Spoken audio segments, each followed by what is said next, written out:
Bismillahirrahmanirrahim. Assalamualaikum warahmatullahi wabarakatuh. Yang saya hormati keluarga besar Bapak Suroso dan Ibu Nurhayati. Yang saya hormati keluarga besar Bapak Sutarno dan Ibu Dewi Sulistiarini. Bapak Ibu, Bapak petugas dari catatan sipil dan juga para sesepuh, alim ulama, para hadirin sekalian, dan tentu saja pasangan yang sedang berbahagia hari ini, Mbak Amelia dan Mas Andam, yang hari ini tentu saja menjadi raja dan ratu, seperti raja dan ratu Sriwijaya begitu. Alhamdulillah sudah halal. Dan tentu saja Bapak Ibu, adik-adik, hadirin sekalian yang tentu saja tidak mampu saya sebutkan namanya satu demi satu, tentu tanpa mengurangi rasa hormat dan ta'zim saya. Mudah-mudahan semuanya diberikan kesehatan, kemudahan dalam segala urusan. Amin ya rabbal alamin. Allah Ta'ala fil Qur'anil Karim, alam naj'alil arda mihada wal jibal autada wa khalaqnakum azwaja. Allah Subhanahu wa taala firmankan di dalam surat An-Naba, bukankah kami telah menciptakan bumi ini terhampar? Bukankah kami telah menciptakan gunung-gunung sebagai pasang? Dan bukankah kami telah menciptakan kalian berpasang-pasangan? Maka hadirin sekalian, di dunia ini Allah ciptakan semuanya berpasang-pasangan. Ada siang, ada malam, ada panas, ada hujan. Alhamdulillah hari ini cuaca sangat cerah, Bapak Ibu ya. Iya, jadi kayaknya saya nggak usah lama-lama karena takut pada kepanasan gitu. Selanjutnya, Allah juga menciptakan bahkan tumbuhan berpasang-pasangan, hadirin sekalian. Tumbuhan yang kita kira semuanya sama, ternyata ada yang jantan dan betina. Hewan-hewan ada jantan dan betina. Bahkan kutub ada juga pasangannya, hadirin sekalian. Kutub utara, kutub selatan. Bahkan magnet juga ada pasangannya. Ada positif, ada negatif. Dan begitu juga manusia diciptakan berpasangan, laki-laki dan juga perempuan. Maka sudah merupakan sunnatullah, hukum alam. Laki-laki tertarik kepada perempuan, perempuan tertarik kepada laki-laki.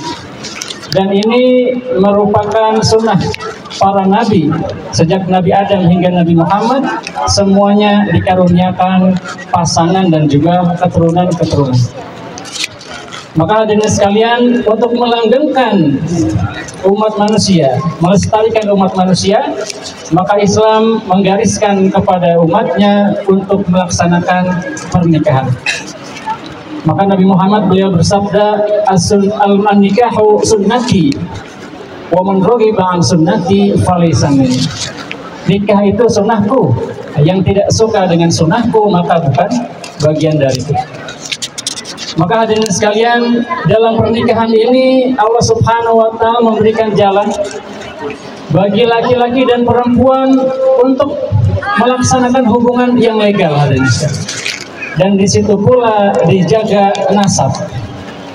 Di situ pula dijaga kehormatan. Di situ pula dijaga kesucian. Jika bukan karena nikah, hadirin sekalian, maka bisa jadi kita tidak tahu si fulan ini anak siapa, siapa bapaknya, siapa anak, siapa ibunya gitu. Kita tidak tahu siapa kakeknya, siapa buyutnya. Tetapi dengan izin Allah, dengan adanya ikatan pernikahan, maka kita bisa menjaga nasab keturunan kita. Kita bisa menjaga nasab keluarga kita. Semuanya jelas, semuanya bersih dan semuanya mulia. Yang ini merupakan salah satu dari tujuan dibuatnya syariat Islam, yaitu hifzun nasal wa hifzul ard, menjaga keturunan. Yang kedua, menjaga kemuliaan. Alhamdulillah hari ini sudah dilegalkan hadirin sekalian, Mbak Amel dan juga Mas Andang. Kita doakan mudah-mudahan langgeng, bahagia dunia dan akhirat. Amin ya rabbal alamin. Mari hadirin sekalian, kita sama-sama mengkaji salah satu ayat yang sering dibacakan para qori. Wa min ayatihi an khalaqalakum min anfusikum azwaja. Dan dari tanda-tanda kebesaran Allah, Allah ciptakan dari diri kalian pasangan-pasangan kalian. Ustaz Abdul Somad mengatakan yang dimaksud dari diri kalian diciptakan min dolak, dari tulang rusuk hadirin sekalian. Itulah kenapa kalau kita lihat pasangan termasuk hari ini, laki-laki di kanan, perempuan di kiri. Betul hadirin sekalian? Di mana-mana kita lihat laki-laki di kanan, perempuan di kiri. Kenapa hadirin sekalian? Karena perempuan dibuat dari tulang rusuk yang letaknya ada di samping sebelah kiri. Karena itu perempuan letaknya bukan di bawah, karena bukan dibuat dari tulang kaki.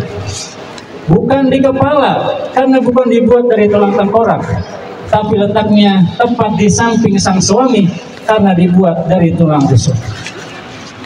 Dan lanjutannya hadirin sekalian, tulang rusuk itu bentuknya tidak lurus hadirin sekalian. Bentuknya agak melengkung. Karena itu di sini perempuan dalam sebuah hadis disebutkan idza qawwamtaha kasartaha. Perempuan itu lembut. Kalau dikeraskan ya, kita panjangkan, dia bisa patah hadirin sekalian. Nah, inilah tentu saja kita masuk kepada bagian dari ayat tersebut, bagian selanjutnya dari ayat tersebut, bahwa laki-laki dan perempuan diciptakan memang berbeda. Bahkan ada sebuah buku judulnya laki-laki dari Mars, gitu ya Bapak Ibu ya, perempuan dari Venus. Artinya ini dua makhluk berbeda sekali gitu ya. Misalkan sang istri mengatakan, misalkan sang suami mau pergi ke luar kota gitu kan, kemudian sang istri mengatakan, Mas, jangan beli oleh-oleh ya, kita lagi hemat gitu. Ini adalah kata-kata kiasan Bapak Ibu, bahasa perempuan gitu ya. Jangan kita kira si istri ini gak mau diberikan oleh-oleh Bapak Ibu. Ternyata ketika sang suami pulang gak bawa oleh-oleh, yang terjadi adalah perang dunia pertama Bapak Ibu. Sang istri marah gitu ya, kenapa kok nggak bawa oleh-oleh gitu kan? Lah kan ada dia sendiri yang bilang gak usah bawa oleh-oleh gitu ya. Ternyata perempuan berbicara dengan bahasa yang berbeda. Bilangnya nggak mau oleh-oleh, tapi sebenarnya bawa oleh-oleh yang banyak. Itu hadirin sekalian. Maka setelah pernikahan hadirin sekalian, yang tadinya ayatnya adalah mawaddah, kemudian kita masuk kepada rahmah. Mawaddah artinya cinta, rahmah artinya kasih sayang. Dan ketika sebelum kita menikah, kita melihat pasangan kita atau calon pasangan kita dari kelebihannya hadirin sekalian, dari indah parasnya, dari bagus kulitnya dan lain sebagainya. Tetapi setelah kita menikah, maka ternyata banyak yang berubah hadirin sekalian. Tentu saja saya pribadi tidak berhak memberikan tausiah karena jam terbang saya masih sangat terbatas. Kebetulan ini adalah tausiah nikah pertama saya Bapak Ibu, jadi saya cukup deg-degan gitu ya. Dan tentu saja kita perlu belajar dari para sesepuh kita, Bapak Ibu kita, tentang bagaimana melanjutkan pernikahan yang tentu saja tidak mudah. Dan di situ disebutkan hadirin sekalian, litaskunu ilaiha. Allah ciptakan pernikahan ini supaya engkau merasa tenang. Kadang-kadang ada anak muda hadirin sekalian, dia bingung mencari ketenangan. Pulang kerja, dia dengarkan musik, dia kira akan tenang. Sudah ganti berbagai cabang musik, mulai dari rock, dangdut, sampai campur sari hadirin sekalian, tapi hati tidak juga tenang. Akhirnya dia pergi ke kafe, dikiranya hati akan tenang, tetapi tidak juga tenang hadirin sekalian. Kemudian dia beralih kepada minuman keras, ternyata tidak tenang juga hadirin sekalian. Kenapa hadirin sekalian? Karena sesungguhnya ketenangan Allah ciptakan di dalam pernikahan.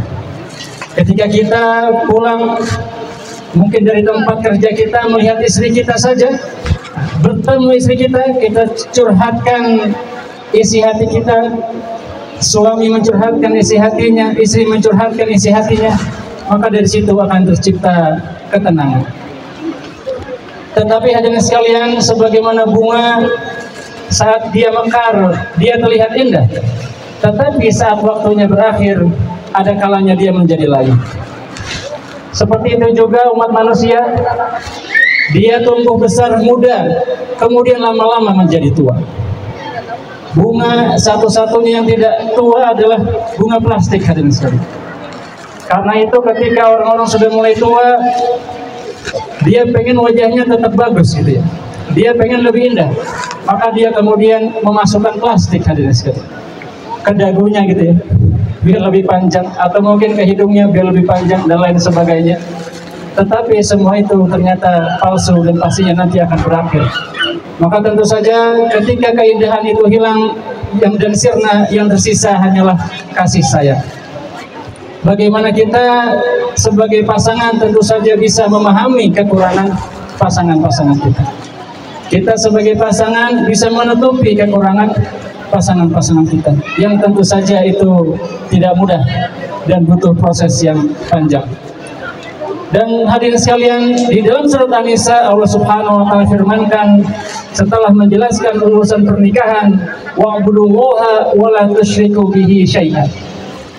Dan sembahlah Allah dan jangan sekutukan Dia dengan yang lain. Wa bil walidaini ihsana. Maka dalam pernikahan, setelah kita berhasil melaksanakan pernikahan, langkah pertama tentu saja menjaga tauhid. Yang kedua, berbuat baik kepada orang tua kita, baik itu ibu kandung, bapak kandung, dan juga ibu mertua, bapak mertua. Karena orang tua kita, hadirin sekalian, di dunia ini ada tiga. Yang pertama, orang tua yang melahirkan kita. Yang kedua, orang tua yang menikahkan kita dengan anaknya. Dan yang ketiga, orang tua kita yang mengajarkan kita ilmu agama. Tiga-tiganya orang tua kita. Yang kedua, hadirin sekalian, wabidil qurba, kita juga harus berbuat baik kepada saudara-saudara kita, saudara dari pihak suami, saudara dari pihak istri. Wal yatama wal masakin, kalau ada yang perlu bantuan kita bantu. Wabidil qurba, dan juga kerabat-kerabat dekat. Wal jarizil qurba, dan juga tetangga-tetangga dekat. Tentu saja pernikahan membutuhkan tempat tinggal, dan biasanya di kiri kanan kita ada tetangga, hadirin sekalian. Disebutkan dalam Al-Quran, wal jarizil junub, tetangga yang tepat di sebelah kita, itu yang perlu kita berikan kasih sayang setelah kita memberikan kasih sayang kepada saudara-saudara kita. Dan terakhir hadirin sekalian, innallaha la yuhibbu man kana mukhtalan fakhura. Sesungguhnya Allah Subhanahu wa taala tidak menyukai hambanya yang merasa sombong dan membangga-banggakan diri. Maka tentu saja pesan salah satu yang memberikan saya nasihat nikah dulu Bapak Ibu sekalian yang masih terngiang-ngiang sampai hari ini. Jika mungkin dari awal sampai akhir sulit diingat, maka mungkin pesan terakhir ini yang paling penting diingat. Beliau mengatakan tips untuk bertahan hanya 3, kata beliau. Pertama sabar, kedua sabar, ketiga sabar. Karena tentu saja banyak cobaan akan datang, banyak ujian akan menghampiri, dan kita semua tidak bisa melawan atau mengakhiri semua pernikahan kita tentu saja kecuali dengan pertolongan dari Allah Subhanahu wa taala, dengan sholat dan sabar. Dengan demikian insya Allah pertolongan Allah akan datang. Terima kasih banyak, kurang lebihnya saya mohon maaf. Billahi taufiq wal hidayah. Wassalamualaikum warahmatullahi wabarakatuh. Waalaikumsalam warahmatullahi wabarakatuh.